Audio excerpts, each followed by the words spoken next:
Everyone welcome to Samarth classes. ಪಾಠದ 4ನೇ ಪ್ರಶ್ನೆ, ಲಂಬ ಮತ್ತು ಪತನ ಕಿರಣದ ನಡುವಿನ ಕೋನ.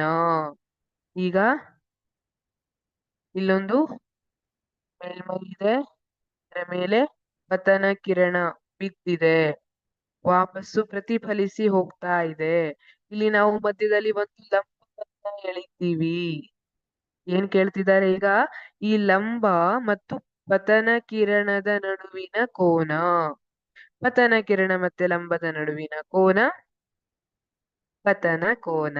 ಎಸ್, ಸರಿ ಇದೆ. ಆಪ್ಷನ್ ಎ ಪತನ ಕೋನ ಸರಿಯಾದ ಉತ್ತರ. ಆಪ್ಷನ್ ಬಿ ಪ್ರತಿಫಲನ ಕೋನ, ಇದು ತಪ್ಪು. ಇದು ಪತನ ಕೋನ, ಇದು ಆಂಗಲ್, ಇದು ಪ್ರತಿಫಲಿತ ಕೋನ.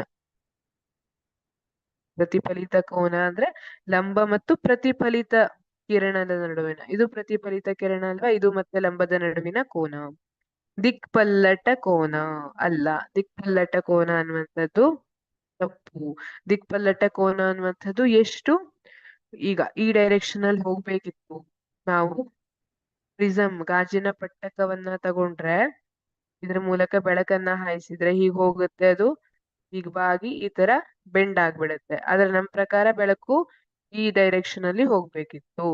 ಈಗ ಇಲ್ಲೇನ್ ಆಂಗಲ್ ಬಂದಿದೆ ಅಲ್ಲ, ಎಷ್ಟು ದಿಕ್ಪಲ್ಲಟ ಆಗಿದೆ ಅಲ್ಲ, ಅದನ್ನ ದಿಕ್ಪಲ್ಲಟ ಕೋನ ಅಂತ ಕರೀತಾರೆ. ವಕ್ರಿಮ ಕೋನ ಅಲ್ಲ, ಇದು ಕೂಡ ತಪ್ಪು.